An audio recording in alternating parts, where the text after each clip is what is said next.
बिस्मिल्लाहिर्रहमानिर्रहीम। अस्सलाम वालेकुम रहमतुल्लाहि के साथ में इफ्तार का आदमी और इस्लामाबाद हाई कोर्ट का एक बड़ा फैसला सामने आया है, जिसमें पाकिस्तान की दूसरी ताकतवर तरीन खुफिया एजेंसी के सरबराह समेत 3 इदारों के सरबराहों को तौहीन अदालत के नोटिस जारी कर दिए गए हैं। तो खुफिया इदारों पर मुदाखलत के इल्जाम लगाने वाले जज क्या इतने ताकतवर हो गए हैं, और वो भी एक खत लिखने के बाद, कि अब वो अपने इख्तियारात आज़ादी से इस्तेमाल कर रहे हैं। इस पर बात करेंगे। इसके अलावा सुप्रीम कोर्ट ने एक बड़ा सरप्राइज दिया है और मखसूस नशिस्तों की समाअत करने वाले बेंच को तब्दील कर दिया है। सुन्नी इत्तेहाद कौंसिल की दरखास्त पर सुप्रीम कोर्ट का 3 रुकनी बेंच अपील से समाअत करेगा।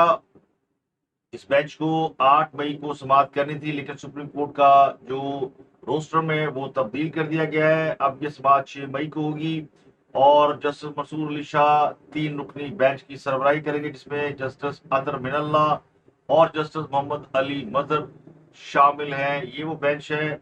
तो तहरीक इंसाफ ने या सुन्नी इत्तेहाद कौंसिल ने इस केस से बड़ी उम्मीदें वाबस्ता कर रखी हैं, और उनका ख्याल ये है कि अब इस बेंच में चूंकि जस्टिस काजी फाइद ईसा नहीं है, जिस पर उन्हें बहुत एतराज रहता है, और ये 3 रुकनी बेंच जो है वो तहरीक इंसाफ को मखसूस नशिस्तों के हवाले से कोई रिलीफ दे देगा। एक और बड़ी खबर ने पिछले 24 से 48 घंटों में धूम मचा रखी है, और वो ये कि जस्टिस काजी फाइज ईसा को एक्सटेंशन मिलने वाली है। एक्सटेंशन की 2 सूरतें सामने आ रही हैं, जिसमें जजों की उम्र बढ़ाना और चीफ जस्टिस के लिए 3 साल की मुद्दत मुलाजमत को मखसूस करना शामिल है। इस पर बात करेंगे कि क्या उनकी मुद्दत मुलाजमत में तोसी से। इसके अलावा गंदम स्कैंडल पर बात करेंगे, और क्या साबिक निगरान वज़ीर आज़म अनवारुल काकड़ को इंक्वायरी कमेटी ने तलब कर लिया है। साबिक सीएम पंजाब और मौजूदा वज़ीर दाखिला मोहसिन नकवी के बारे में भी इत्तलात है कि उन्हें बुलाया जा रहा है। इसके अलावा साबिक फाइनेंस मिनिस्टर शमशाद अख्तर को भी कॉल अप किए जाने की इत्तलात है। तो ये सारी बातें किस हद तक दुरुस्त है और ये मामला कहाँ तक पहुंचा है, इस पर बात करेंगे, डिटेल में बात करेंगे। इसके अलावा फवाद चौधरी, उनको 9 मई के मुकदमात में शामिल तफ्तीश कर लिया गया है। उनसे 9 मई के मुकदमात की तफ्तीश शुरू हो गई है, और तीनों सूबों के गवर्नर्स की तब्दीली की खबर जो मैंने आपको दी थी, उनका नोटिफिकेशन हो गया है, और गवर्नर्स ने हल्फ उठाना शुरू कर दिए। तो सबसे पहले बात करते हैं ऑडियो लीक्स केस के हवाले से। इस्लामाबाद हाई कोर्ट ने एक फैसला दिया है, जिसमें दूसरी बड़ी ताकतवर तरीन खुफिया एजेंसी इंटेलिजेंस ब्यूरो के डीजी समेत 3 सरबराहान को नोटिस जारी किए गए हैं, जिनमें डीडीएफआईए और चेयरमैन पीटीए भी शामिल है। अदालत ने तीनों इदारों पर 5-5 लाख रुपए जुर्माना आयद किया है। इस्लामाबाद हाई कोर्ट ने आईबी, एफआईए और पैमरा की जानब से जस्टिस बाबर सत्तार पर केस सुनने के एतराज की दरखास्तों को बदनीयती पर मबनी करार दिया है। फैसले में लिखा है कि जज को दबाव में लाने के लिए स्कीम के तहत तीनों इदारों ने दरखास्तें दायर क्यों ना तीनों इदारों के सरबराह के खिलाफ तौहीन अदालत की कार्रवाई शुरू की जाए। पीटीए, एफआईए, आईबी और पैमरा के जज पर इतराज की दरखास्तें अदालत ने खारिज कर दी, और ये हुक्म दिया कि जुर्माना अथॉरिटी देने वाले अपनी जेब से अदा करेंगे। यानी ये जुर्माना जो है वो इन इदारों के सरबराह की जेब से जाएगा। इसके अलावा जस्टिस बाबर सत्तार ने जज पर इतराज की चारों दरखास्तों पर 40 सफात पर मुश्तमिल फैसले में लिखा है कि चारों इदारों ने अपनी दरखास्तों के जरिए जज को दबाव में लाने की कोशिश की गई, और ये भी लिखा गया कि शहरियों के फोन टेप करने के मामले पर अदालत फरीकैन को मुकम्मल मौके दे रही है। इस दौरान अदालत के सामने आया कि वफाकी हुकूमत शहरियों को बुनियादी आईनी हकूक देने में नाअहल है। तो जस्टिस बाबर सत्तार का फैसला उस वक्त सामने आया जब खुफिया एजेंसियों पर अदलिया के मामलात में मुदाखलत के इल्जाम लग रहे हैं। तो ये कहा जाता है कि बहुत सारी जो खुफिया एजेंसियां हैं वो जजों पे दबाव डालती हैं और मर्जी के फैसले लेती हैं। तो क्या जज साहब ने ये फैसला लिखकर ये जाहिर करने की कोशिश की है कि अगर किसी जज पर इतराज किया जाए तो उसका मकसद जज पर दबाव डालना होता है। हालांकि जो असूल है या जो हमने रवायत देखी है उसके मुताबिक अगर कोई फरीक जज पर अदम एतमाद का इजहार करे तो वो इसलिए करता है कि वो जज की नीयत के ऊपर शुबा जाहिर कर रहा होता है, या उसको उस जज से इंसाफ मिलने की तवक्को नहीं होती। और ये बड़ी पुरानी रवायत है, और अदलिया के हवाले से कहा जाता है कि जिस जज के ऊपर जरा सा भी शुबा हो या जज को इस बात का एहतमाल हो कि उसके ذاتی मफादात आड़े आ रहे हैं या कोई और मामलात है, तो वो खुद को बेंच से अलग कर लेता है या केस सुनने से माजरत कर देता है। लेकिन यहाँ पर जस्टिस बाबर सत्तार ने इंसिस्ट किया कि वो ये केस सुनेंगे, फैसला भी वही करेंगे और किसी इदारे का एतराज भी तस्लीम नहीं करेंगे। अब ये बहुत बड़ा केस है ऑडियो लीक्स का, और इसमें साबिक चीफ जस्टिस साकिब निसार और उनके बेटे की ऑडियो का मामला है, जिसमें वो एक इलेक्शन के अंदर टिकटों की खरीदो फरोख्त का ऐलान कर रहे हैं। साबिक चीफ जस्टिस पर ये इल्जाम इस ऑडियो लीक के जरिए साबित होता है कि उन्होंने एक सियासी जमात को सियासी फायदे दिए और उसके एवज उन्होंने जाती फायदे हासिल करने की कोशिश की, यानी उर्फ आम में से कहा जाता है कि रिश्वत वसूल की। तो इस्लामाबाद हाई कोर्ट के 6 जजों ने बशमूल जस्टिस बाबर सत्तार एक खत लिखा हुआ है, और उस खत में ये पूछा गया है कि हमें बताया जाए कि हम इस मुदाखलत को कैसे रोकें। तो अभी उसका जवाब आया नहीं। इसका फैसला सुप्रीम कोर्ट ने करना है, जिसने आज को नोटिस लिया हुआ है कि वो तरीकेकार क्या होगा कि जिससे ये जवाब दिया जा सकेगा। क्या जज को उसके इख्तियारात इस्तेमाल करने के लिए कहा जाए, इदारा जाती जवाब दिया जाए, या कोई और तरीक़ाकार इख्तियार किया जाए। जो आखिरी फुल कोर्ट इजलास हुआ था इस्लामाबाद हाई कोर्ट का, उसमें इदारा जाती रिस्पॉन्स का फैसला किया गया था, लेकिन उससे पहले ही ये केस एक मिसाल बन के सामने आया, जिसमें जज ने बताया कि कौन सी एजेंसियां और कौन सी मुदाखलत अगर जज चाहे तो उसके पास इख्तियारात होते हैं, वो इस्तेमाल कर सकता है। तो जो इख्तियार आज जस्टिस बाबर इस्तेमाल करके इन 3 इदारों के सरबराहान को तौहीन अदालत का नोटिस जारी कर रहे हैं, तो क्या ये उस वक्त इस्तेमाल नहीं कर सकते थे जब ये इल्जाम लगा रहे थे कि एजेंसियां बैरूनी मुदाखलत करती हैं और फैसले तब्दील कराती है? तो उस वक्त तो जज साहब ने इख्तियार इस्तेमाल नहीं किया, तो आज इनके पास ये इख्तियार कैसे आ गया? तो बजाय कोई ऐसा टूल इनके पास नहीं है जिससे लगे कि जस्टिस बाबर सत्तार बहुत बहादुर और जिदार आदमी है। बहादुर होते तो खत ना लिखते, उस वक्त अपने फैसलों से बताते हैं कि हाँ हम ऐसे फैसले कर सकते हैं। लेकिन खत लिखा गया, वो खत जाहिर करता है कि वो बदनीयती के तहत लिखा गया, क्योंकि फैसले अगर जज करना चाहे तो फिर ऐसे फैसले उनके सामने पड़े। अब जस्टिस बाबर सत्तार को किसने रोका है कि वो इन एजेंसियों को तौहीन अदालत का नोटिस जारी ना करे? उन्होंने समझा कि ये प्रेशर डाला गया है, मेरे ऊपर दबाव डाला गया है, जो कि है नहीं, और एजेंसियां समझती है कि ये मामला किसी न किसी अंजाम तक पहुंचना चाहिए, जो कि नहीं पहुंच रहा। इसको जिस तरह उन्होंने लटकाया हुआ है, उनके बाद आने वाले कई केसों के फैसले उन्होंने सुना भी दिए, लेकिन इस केस में वो अभी तक आगे नहीं बढ़ पा रहे। तो ये बड़ी आसान सी बात है कि जो जज है, जिसे इख्तियार इस्तेमाल करना आता है, चाहे वो सही करे चाहे गलत करे, ये उसकी स्वाबदीद पर है, लेकिन उसके पास इख्तियारात मौजूद है। और ये आज का फैसला एक बड़ी वाज़ेह मिसाल है कि जज के पास इख्तियार इस्तेमाल करने की ताकत है, और उसने वो इख्तियार इस्तेमाल कर दिया है। अब वो गलत है सही, इस पर बहस कर लेंगे, लेकिन सवाल ये कि जिन जजों को अपने इख्तियारात का इस्तेमाल ही नहीं करना आता, तो उनको इन जजों की कुर्सियों पर क्यों बिठाया गया है? अगर वो अपने इख्तियारात का इस्तेमाल नहीं कर पाएगा तो वो इंसाफ कैसे कर पाएगा? तो वो इसी तरह की हरकतें करेगा कि वो कभी खत लिखेगा, कभी कोई और काम करेगा। तो ये खुद ही अपने पाँव पे जज साहब ने कुल्हाड़ी मारी है, और उन 6 जनों का खत मेरी नजर में तो उसकी कोई वैल्यू अब रही नहीं, क्योंकि जज साहब ने बता दिया कि ये इख्तियार हमारे पास है, हम इस्तेमाल कर सकते हैं। बस हमने एक उड़ता तीर जो है वो देना था, और अदलिया के अंदर बहरान की कैफियत बयान करनी थी, और किसी सियासी जमात के गोल को हमने फायदा पहुंचाना था, और अपने आप को एहतसाब से बचाना था, क्योंकि इनमें से बहुत से जज ऐसे हैं जिनके मामला जो है वो सुप्रीम जुडिशल काउंसिल में पहुंचे हुए, उनकी शिकायत है।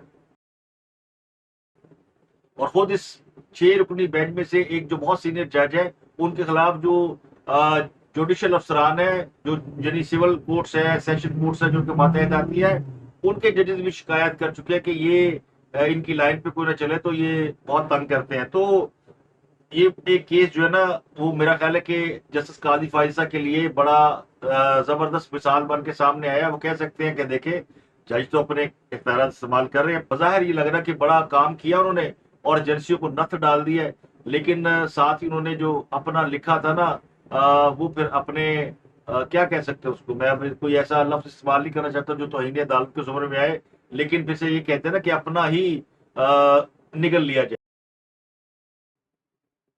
एक और बड़ी खबर साबिक वफाकी वजीर फवाद चौधरी के हवाले से है। उनके हवाले से खबर यह है कि एक और बड़ी खबर यह कि फवाद चौधरी से 9 मई के मुकदमात की तफ्तीश शुरू हो गई है। डीआईजी इन्वेस्टिगेशन हेडक्वार्टर लाहौर में उनसे आज तफ्तीश हुई। वफाकी वजीर को 9 मई के मुकदमात में मुलजमान के बयानात की रोशनी में शामिल तफ्तीश किया गया है।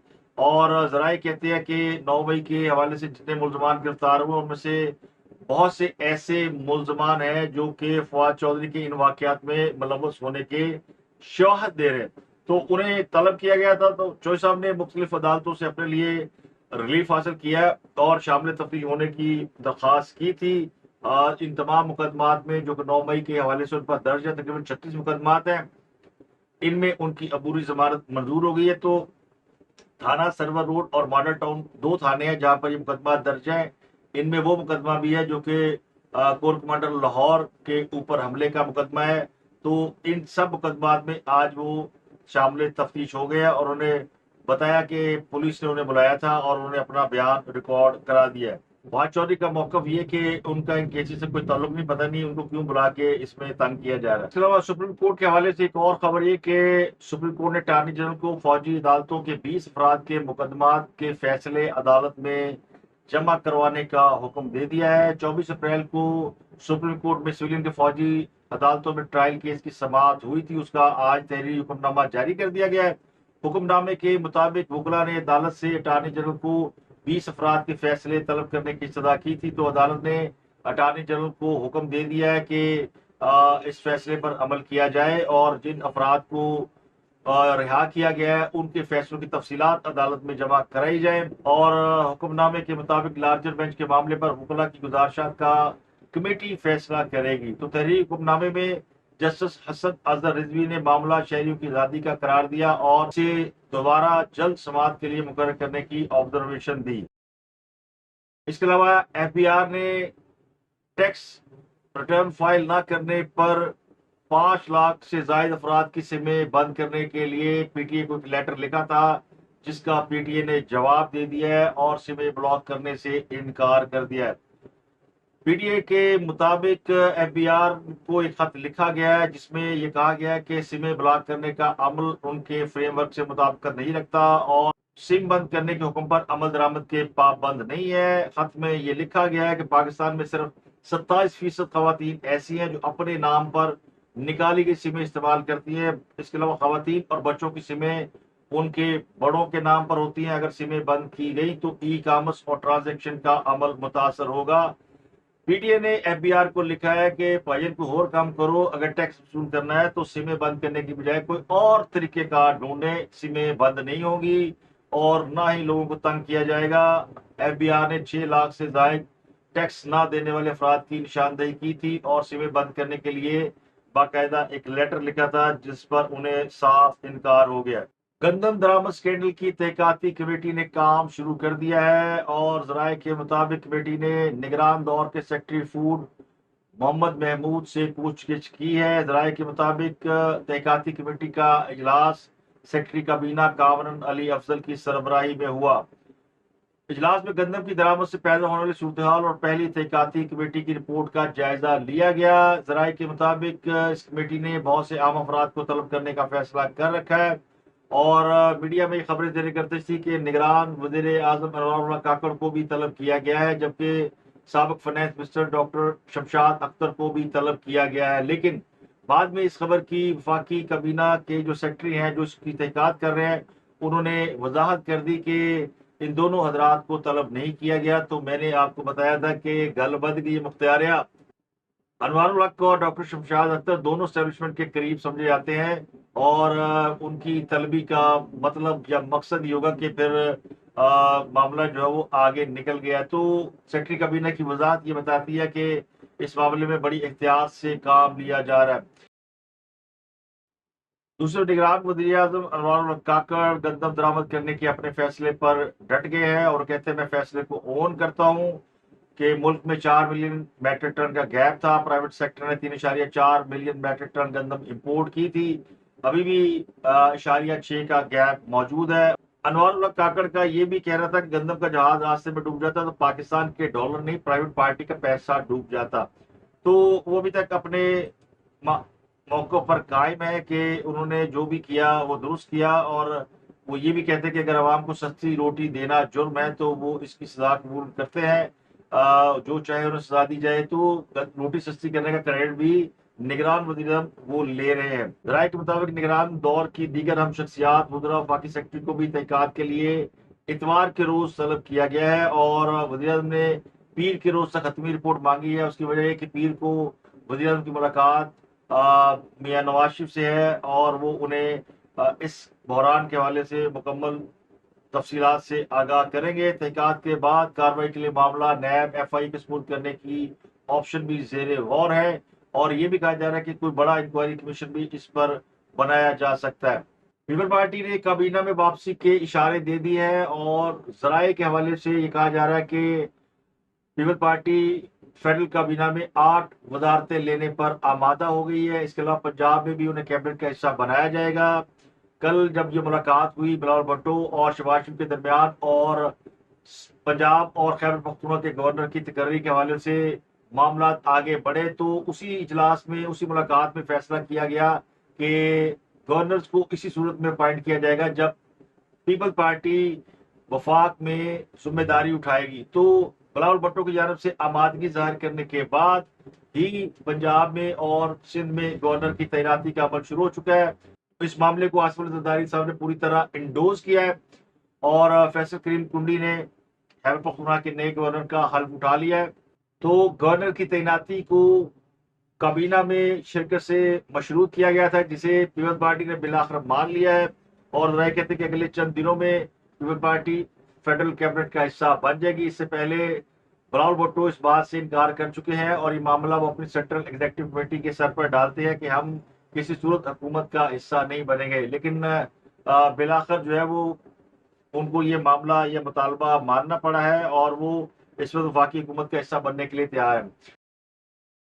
جو بڑی خبر ہے جس نے پورے پاکستان کو ہلا کے رکھا ہوا ہے اور بڑا شور مچ رہا ہے کہ حکومت جو ہے وہ ججوں کو رشوت دینے جا رہی ہے. اب یہ معاملہ کیا ہے؟ یہ معاملہ ہے ججوں کی حوالے سے قانون سازی کا معاملہ ہے، اور سپریم کورٹ کے ججوں کی موجیں لگنے والی ہے، کیونکہ فیصلہ ہو چکا ہے کہ قانون سازی ہوگی. اب فیصلہ صرف یہ ہونا باقی ہے کہ کیا سپریم کورٹ کے ججوں کی عمر کی حد بڑھائی جائے، یا پھر ان کے جو چیف جسٹس ہیں ان کے لیے عمر کی حد بڑھانے کی بجائے ان کو 3 سال کے لیے مدت ملازمت دی جائے. چیف جسٹس جو ہے ان کی مدت ملازمت جو ہے وہ ان کی عمر کے حساب سے ہے، اور ایک عمر کی حد پوری ہونے پر انہیں ریٹائر ہونا پڑتا ہے، چاہے وہ 1 ماہ کے لیے ہی چیف جسٹس کیوں نہ بنے. تو بڑے عرصے سے اس بات پر غور کیا جا رہا ہے کہ چیف جسٹس کے لیے ایک مدت ملازمت کا یعنی ایک پیریڈ جو ہے اس کا تعین کیا جائے، جس کو کم از کم 3 سال کے لیے سوچا گیا. اور یہ کئی دفعہ اس کے اوپر غور ہوا ہے، ماضی میں بھی اس پر بات کی گئی، اور پچھلے دور حکومت میں 2019 میں آصف سعید کھوسہ کو بھی اسی طرح ایکسٹینشن دینے کی کوشش کی گئی، اور اس کے لیے ایک پرپوزل جو ہے وہ کوٹ لکھپت جیل میں قید میاں نواز شریف کو بھیجی گئی، اور کہا گیا کہ اگر آپ آصف سعید کھوسہ کو ایکسٹینشن دیتے ہیں تو آپ کو بہت سے معاملات پر ہم ریلیف دے دیں گے. لیکن اس وقت میاں نواز شریف نے انکار کیا. تو آج ان کی حکومت جو ہے وہ اسی فیصلے پر، جس کو اس پی ٹی آئی انڈوز کرنا چاہتی تھی، خود اس فیصلے پر عمل کرنے جا رہی ہے. تو اس کی وجوہات کیا ہے، اور کیا یہ واقعی سیاسی رشوت ہے، یا یہ معاملہ بالکل ایسا ہے کہ جس کے اوپر قانون سازی ہونی چاہیے؟ اس پر ابھی کوئی حکومت کی جانب سے واضح لائحہ عمل تو نہیں آیا، لیکن وفاقی وزیر قانون اعظم نذیر تاڑر نے اس کے اوپر خاموشی اختیار کر کے اس کو مزید ہوا دے دی ہے. اعظم نذیر تاڑر کا کہنا یہ ہے کہ وزیر اعظم نے انہیں ہدایت کی ہے کہ کمیٹی قائم کر کے ججز کی تعیناتی پر آئینی ترمیم قائم کی جائے، اور انہوں نے کہا کہ سننے میں آ رہا ہے کہ چیف جسٹس کی مدت ملازمت کو 3 سال کر دیا جائے، یا سپریم کورٹ کہ ججز کی ریٹائرمنٹ عمر کو 68 سال کر دیا جائے. تو انہوں نے کہا کہ یہ ٹاسک مجھے بھی نہیں سونپا گیا، مگر اسے یکسر مسترد نہیں کیا جا سکتا. تو ان کی اس بات کے بعد معاملہ اور فلیئر اپ ہو گیا ہے. اب جو ذرائع میں کہتے ہیں کہ مدت ملازمت میں یعنی عمر کی حد اگر بڑھائی جاتی ہے تو اس سے سپریم کورٹ کے تمام ججوں کو جو کہ اس وقت لائن میں لگے ہوئے ہیں کہ کس کو کب چیف جسٹس بننا ہے، اس پر کوئی فرق نہیں پڑے گا. لیکن اگر چیف جسٹس کی مدت ملازمت میں اضافہ کیا جائے، یعنی ان کی مدت کا ایک پیریڈ مقرر کر دیا جائے جو کہ کم از کم 3 سال کی حد تک مقرر کیا جا سکتا ہے، تو اس سے کیا فرق پڑے گا وہ میں آپ کو بتاتا ہوں کہ عمر کی آخری حد ہے 65 سال کی عمر میں ہر جج کو ریٹائر ہو جانا ہوتا ہے، چاہے وہ 5-10 دن کے لیے بھی اگر اس کی قسمت میں لکھا ہے کہ وہ سپریم کورٹ کا چیف جسٹس بن جائے تو وہ بن جاتا ہے، ورنہ اس کو اپنی عمر کی حد مقرر ہونے پر ریٹائر ہو جانا ہے۔ تو اگر سپریم کورٹ کے تمام ججوں کی عمر کی حد بڑھا دی جاتی ہے تو اس سے جسٹس قاضی فائز عیسیٰ جنہیں 26 اکتوبر 2024 کو ہی ریٹائر ہو جانا ہے، وہ پھر اکتوبر 2027 تک چیف جسٹس آف پاکستان رہیں گے۔ اس کے بعد جسٹس منصور علی شاہ چیف جسٹس بنیں گے اور وہ 2030 تک چیف جسٹس آف پاکستان رہیں گے۔ ان کے بعد جسٹس منیب اختر آئیں گے جو 2030 سے 2033 تک پاکستان کے چیف جسٹس رہیں گے۔ اس وقت کسی کی بھی چیف جسٹس بننے کی راہ میں کوئی پرابلم نہیں ہے، تو سپریم کورٹ کا ہر جج جو ہے وہ اپنی ایج مکمل ہونے پر ٹاپ 3 ججز تو کم از کم چیف جسٹس بن جائیں گے۔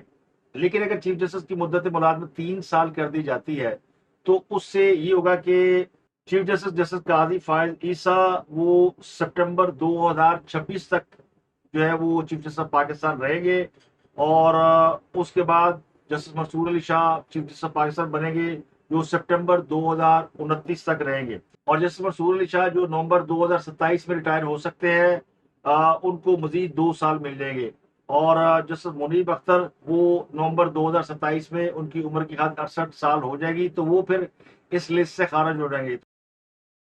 تو اگر چیف جسٹس کی مدت ملازمت 3 سال پر فیصلہ ہو جاتا ہے تو justice Munib Akhtar chief justice of Pakistan نہیں بنیں گے، اور اگر ججوں کی عمر کی حد 68 سال کر دی جاتی ہے تو ان کے چیف جسٹس بننے کی راہ میں کوئی رکاوٹ نہیں ہے۔ تو یہ ایک یعنی صورتحال سامنے آ رہی ہے، جس کے بعد گمان یا خیال یہ کیا جاتا ہے کہ حکومت یہ فیصلہ کرے گی کہ تمام ججوں کی عمر کی حد 68 سال کرنے کی بجائے عمر کی حد 65 سال ہی رہنے دی جائے، اور چیف جسٹس آف پاکستان کو 3 سال کے لیے مدت ملازمت یعنی دی جائے۔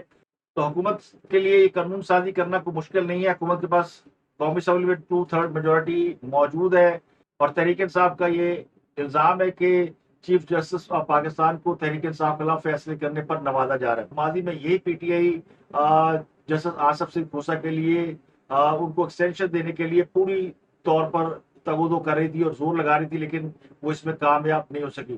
تو جو فارمولا یا جو پروجیکٹ عمران خان کے دور میں حلال تھا وہ آج کے دور میں ان کے لیے حرام ہو چکا ہے۔ اصولی پر تو کسی بھی جنرل یا جج کی مدت ملازمت میں کسی صورت بھی توسیع نہیں ہونی چاہیے، کیونکہ اس سے ان کے بعد آنے والے جو لوگ ہوتے ہیں ان کی حق تلفی ہوتی ہے۔ درجنوں، ہزاروں، سینکڑوں جونیئر افسران کا حق متاثر ہوتا ہے، لیکن اس میں کوئی دو رائے نہیں کہ چیف جسٹس کی جو مدت ہے اس کا تقرر ہونا چاہیے، تاکہ ہر جج کا ایک مخصوص پیریڈ ہو، اسے پتا ہو کہ اس نے اپنے دورے ججی کے دوران کیا کرنا ہے۔ یہ جو چیف جسٹس کی تبدیلی ہے اس کا اثر عدالتی فیصلوں پر پڑتا ہے، اور ہزاروں فیصلے اس وقت عدالتوں کے اندر التوا کا شکار ہے، تو اس کی بڑی وجہ چیف جسٹس کی کرسی کا سٹیبل نہ ہونا۔ اور ہم نے یہ بھی دیکھا کہ کتنا ان ایون ہوتا ہے کہ کبھی کبھی کوئی چیف جسٹس 7 سال کے لیے بھی اس کے اوپر چیف جسٹس کے طور پر بیٹھا رہا، اور کسی کو 1 مہینے بھی چیف جسٹس بننا نصیب نہیں ہوتا۔ اور جسٹس قاضی فائز ایک بڑے کریڈیبل اور بڑے زبردست جج ہے، اور ویسے تو یہ پاکستان کی تاریخ کے واحد جج ہے جن کے فیصلے، ریمارکس پبلک نے لائیو سنے ٹیلی ویژن کے اندر۔ ایسا پاکستان کی تاریخ میں کبھی نہیں ہوا۔ تو انہوں نے جو روایت قائم کی ہے وہ تو کسی بھی چیف جسٹس نے قائم نہیں کی، تو ان کے اوپر جو کویشچن مارک لگائے جاتے ہیں وہ کسی بھی صورت درست نہیں ہے۔ پوری قوم نے ان کے مقدمات کی سماعت کو لائیو دیکھا بھی ہے، اور جو ان کے سامنے وکلا کھڑے ہوتے ہیں ان کے ریمارکس بھی سنے ہیں۔